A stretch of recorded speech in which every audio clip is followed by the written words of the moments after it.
வணக்கம் குருஜி. வணக்கம் சார். சுக்கிர பயிற்சியும் செவ்வாய் பயிற்சியும் ஆகஸ்ட் 1 செவ்வாய் பயிற்சி, ஆகஸ்ட் 2 வந்து சுக்கிர பயிற்சி. இந்த செவ்வாய் பகவான் வந்து 50-51 நாட்கள், சுக்கிரன் வந்து 28 நாட்கள். இது எப்படி இருக்கும் இந்த காலகட்டம்? இந்த செவ்வாய் பயிற்சியும் சுக்கிர பயிற்சியும் உடனே வந்துடுறதுனால தான் நம்ம வந்து சேர்த்து போடுறோம். ஆமாம்.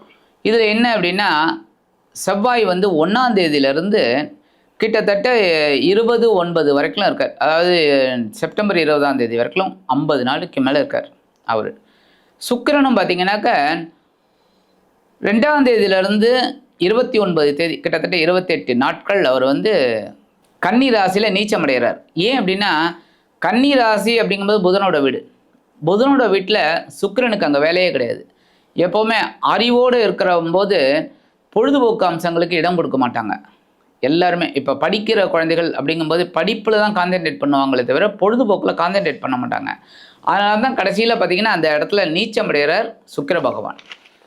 செவ்வாயும் பார்த்திங்கன்னா மிதுன ராசியில் பகை, மிதுன ராசி பகை வீட்டில் தான் இருக்க போகிறார். பட் அதை பற்றி பெரிய அளவில் இல்லை. ஏன்னா எந்தெந்த இடத்துல ஸ்தான பலமோ அதுக்குண்டான வேலைகள் கண்டிப்பாக நடக்கும். அந்த வகையில் இந்த சுக்கிர பகவான் பெயர்ச்சியும் செவ்வாய் பகவானோட பெயர்ச்சியும் ஒவ்வொரு ராசிக்கும் என்னென்ன பலாபலன்களை கொடுக்க போகிறதுங்கிறத பற்றி பார்ப்போம். அதற்கு முன்னாடி நமது ஆன்மீகம் ப்ளஸ் சேனல் நேயர்கள் அனைவருக்கும் ஜோதிட குருஜியின் இனிய வணக்கங்கள், வாழ்த்துக்கள், ஆசீர்வாதங்கள். சப்ஸ்கிரைப் பண்ண அனைத்து இனிய நெஞ்சங்களுக்கும் எங்களது நன்றிகள். அதேமாரி எல்லா பதிவையும் நீங்கள் ஸ்கிப் பண்ணாமல் ஃபுல்லாக பாருங்கள், லைக் பண்ணுங்கள், கமெண்ட் பண்ணுங்கள், ஷேர் பண்ணுங்கள். அதேமாரி ஜாதகம் பார்க்கணுன்னு வந்தீங்கன்னா என்னோடய வாட்ஸ்அப் நம்பர் கொடுத்துருக்காங்க, அதில் வாட்ஸ்அப்பில் வாங்க பேசலாம். இப்போ இந்த பதிவுக்கு போகலாமா? சிம்மராசி, சிம்மராசிக்கு இந்த சுக்கிரனோட பயிற்சியும் செவ்வாய் பயிற்சியும் எப்படி இருக்கும்? சுக்கிரன் அப்படிங்கிறது வந்து ராசிக்கு 3ஆம் அதிபதினு சொல்லக்கூடியவர் 2ஆம் இடத்துல நீசம் ஆகிறாரு. ஆமாம். அதே 4ஆம் அதிபதினு சொல்லக்கூடிய முக்கியமான கிரகம். நிறைய பேருக்கு வந்து வேலை பிரச்சனை போயிட்டுருக்கு இந்த சிம்மராசிக்கு. அஷ்டம சனி வந்ததுலேருந்து ப்ராப்ளம் ஒரு சில பேருக்கு. ஒரு சில பேருக்கு பார்த்தீங்கன்னாக்கா 2021 ப்ராப்ளம் போயிட்டுருக்கு. கொஞ்சம் கொஞ்சமாக குறைஞ்சி கடன் பிரச்சனை அது இதுன்னுட்டு நிறைய கதைலாம் சொல்லுவாங்க. நிறைய அவங்க கஷ்டத்தை நிறையவே சொல்கிறாங்க. இது எப்படி இருக்கும் இந்த சுக்கிரனோட பயிற்சி செவ்வாயோட பயிற்சியும்? ஏன்னா சுக்கிரனுக்கு வந்து 2 கிரகத்தோட பார்வை, செவ்வாய்க்கு பார்வை கிடையாது, எந்த பார்வையும் கிடையாது. கரெக்ட். செவ்வாய் பகவானுக்கு எந்த கிரகத்தோட பார்வையும் அஃபெக்ட் பண்ணல. சனியோட பார்வையும் செவ்வாயோட பார்வையும் சுக்கிர பகவானுக்கு இருக்குது, நீசமாகக்கூடிய சுக்கிரனுக்கு. இது எப்படி இருக்கும்? சிம்மராசி நேயர்களுக்கு எப்படின்னா இந்த செவ்வாய் பயிற்சி சூப்பராக இருக்கும். ஏன்னா 4-9 குடையவர் 11ஆம் இடத்துக்கு வர்றார். 11ஆம் இடம்னாலே விசேஷம். அதாவது அஷ்டம சனியில் கஷ்டப்படுறதுல கொஞ்சம் நிவர்த்தி. ஏன்னா அந்த அஷ்டம சனியும் உங்களுக்கு பார்த்தீங்கன்னா வக்கரத்தில் தான் இருக்கார். ஆமாம். ஒன்றும் பெரிய பாதிப்புகள் அந்த அளவுக்கு அவ்வளவு இருக்காது. ஆனால் இவங்களுக்கு இப்போ இருக்கிற ஒரு பெரிய பிரச்சனை என்னென்னா வாய் தாங்க. கோபத்தில் ஏதோ பேசுகிறாங்க, இல்லைன்னா ஏதோ ஒரு விஷயத்தில் வாய் அதில் தான் மாட்டிக்கிறாங்க. மற்றபடி இவங்களுக்கு ஒரு ஆளுமை கண்டிப்பாக உண்டு. அதே சமயம் இந்த செவ்வாய் இவங்களுக்கு ரொம்ப ஃபேவரபுளாக இருக்கார். அது ரொம்ப விசேஷம். அதான் கோல்டன் பீரியட் அது. ஆமாம்.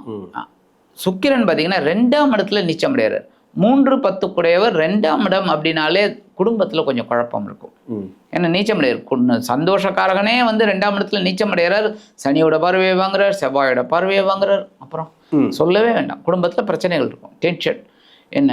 அப்போ ஏதோ ஒரு வகையில் ஏதோ ஒரு டென்ஷன் இருக்கிறதுனால அட்ஜஸ்ட் பண்ணிட்டு போகணும் பொறுமையாக.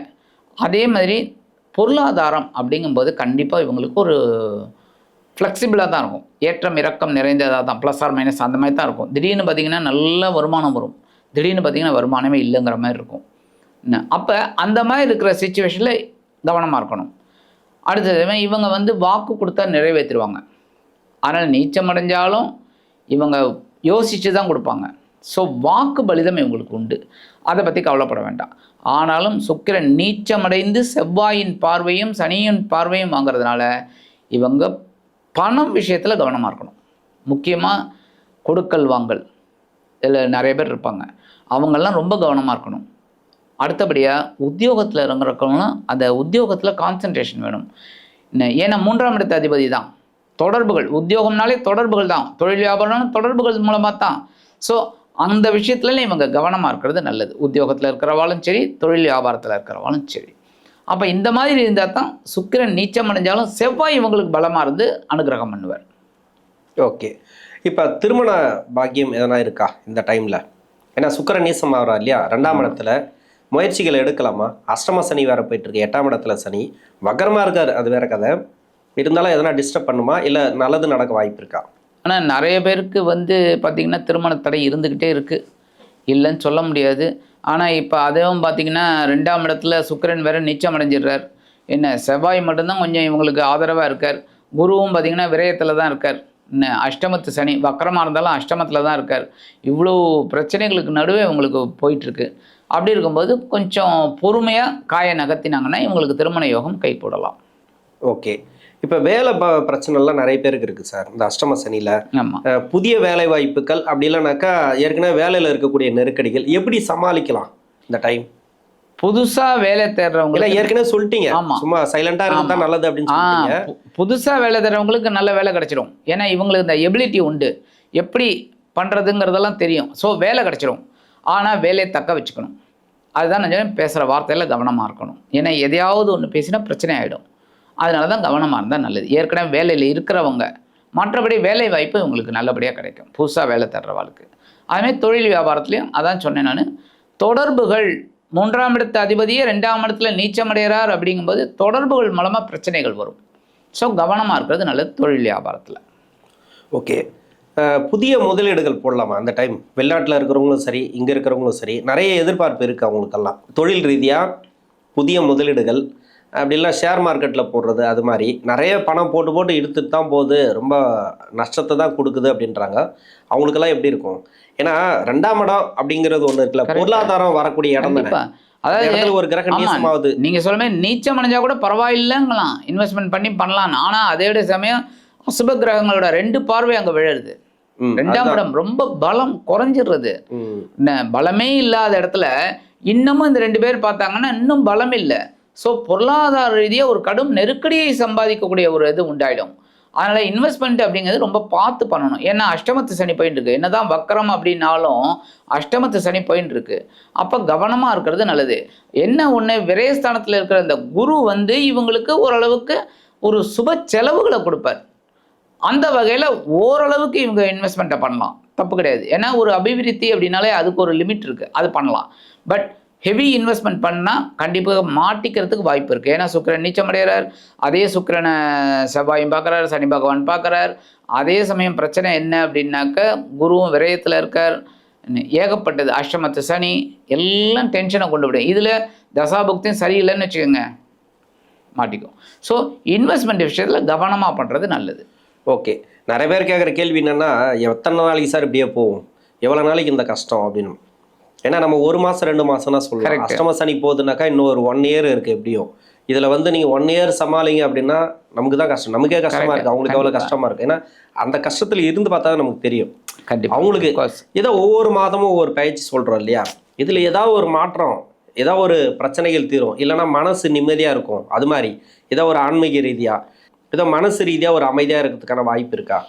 மன நிம்மதி கண்டிப்பாக மன நிம்மதி கிடைக்கும். ஏன்னா அந்த செவ்வாயால் உங்களுக்கு கண்டிப்பாக கிடைக்கும். நீங்கள் சொல்ல மாதிரி சில கிரகங்கள் பார்த்தீங்கன்னா கரெக்டாக ஒட்டி ஒட்டி ஒட்டி வரும். 12, 1, 2 இந்த இடத்துலையே வந்துக்கிட்டே இருக்கும். அப்புறம் 3 இப்படியே தான் வந்துக்கிட்டு இருக்கும். நிறைய கிரகங்கள் பார்த்தீங்கன்னாலே சூரியன் பார்த்தீங்கன்னா இப்போ ஜென்மராசியில் இருக்குது, அப்புறம் அவர் வந்து இதுக்கு வருவார். இப்படி மாறி மாறி தான் இருக்கும். ஜென்மராசியில் விரைய ராசியில் இப்படி மாறி மாறி மாறி வந்துட்டு இருக்கும்.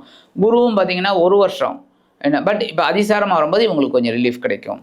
இருந்தாலும் ஜென்மத்தில் தான் வருவார். ஸோ கொஞ்சம் சில காலகட்டங்கள் நம்ம கொஞ்சம் கவனமாக இருக்கிறது தான் நல்லது. இப்போ ஒன்றும் இல்லை, இப்போல்லாம் பார்த்தீங்கன்னா ஒரு சினிமான்னு எடுத்துக்கிட்டிங்கன்னு வச்சுக்கோங்க, ஒரு 13 ரீல் அவ்வளோதான் இருக்குது. கரெக்டாக ஒரு 2 மணி நேரம் 2.5 மணி நேரத்தில் முடிஞ்சிடும். அந்த காலத்துலலாம் அப்படி கிடையாது. அந்த காலத்தில் பார்த்தீங்கன்னாக்கா 18 ரீல் படம் ஓடிக்கிட்டே இருக்கும். 3.5 மணி நேரம் ஓடும். 22 பார்த்துருக்கும். ஆமாம், ஓடிக்கிட்டே இருக்கும்.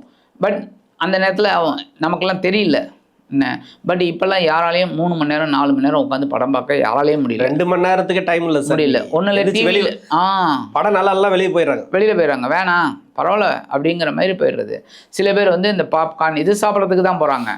மற்றபடி இந்த சினிமாவில் கான்சன்ட்ரேஷன் இல்லை. ஏன் அப்படின்னா பொறுமை இல்லை நமக்கு. ஏன்னா இது வந்து வேகமான உலகம். அப்போ யாருமே இப்போ இதே நம்ம பதிவை பார்த்தீங்கன்னா ஒரு 1 ஹவர் 2 ஹவர் ஒரு ராசிக்கு போடுங்க, பார்க்க மாட்டாங்க. அதே சமயம் இவ்வளோ தூரம் அப்படிங்கும்போது என்னன்னு பார்ப்பாங்க. அதுதான் அந்த மாதிரி இருக்கிற போது இவங்களுக்கு கொஞ்சம் இந்த 10, 11, 12 இதிலெல்லாம் வரும்போதெல்லாம் கொஞ்சம் இதில் தான் வரும். பட் இப்போ செவ்வாய் இவங்களுக்கு ரொம்ப ஃபேவரபுளாக இருக்கார், அது சொல்லணும். ஸோ இந்த வீடு வாங்குறது, மனை வாங்குறது இதெல்லாம் இவங்களுக்கு இப்போ ஃபேவரபுள் ஆகும். செலவு, சுப செலவு, ஏன்னா குரு 12ல் இருக்கார். ஸோ சுப செலவு உண்டாகும். நான் சொன்னது இந்த இன்வெஸ்ட்மெண்ட் விஷயத்தில், அதை எப்படின்னா இந்த தொழில் ரீதியாக முதலீடு போடுறது இதெல்லாம் வந்து, ஏன்னா தொழில்னாலே பங்குதாரர்கள் பார்ட்னர்ஷிப் வந்துடும், அப்போ கொஞ்சம் பிரச்சனைகள் வரத்துக்கு வாய்ப்பு இருக்குது. ஸோ அதனால தான். மற்றபடி இந்த வீடு மனை வாகனம் அந்த யோகமெல்லாம் இவங்களுக்கு இந்த செவ்வாய் பகவான் கண்டிப்பாக கொடுத்துருவார், ஒன்றும் பிரச்சனை இல்லை. ஓகே. பரிகாரம் அப்படின்னு பார்த்தீங்கன்னாலே சிம்மராசி நேயர்கள் முருகப்பெருமான் வழிபாடு பண்ணுறது ரொம்ப விசேஷம்.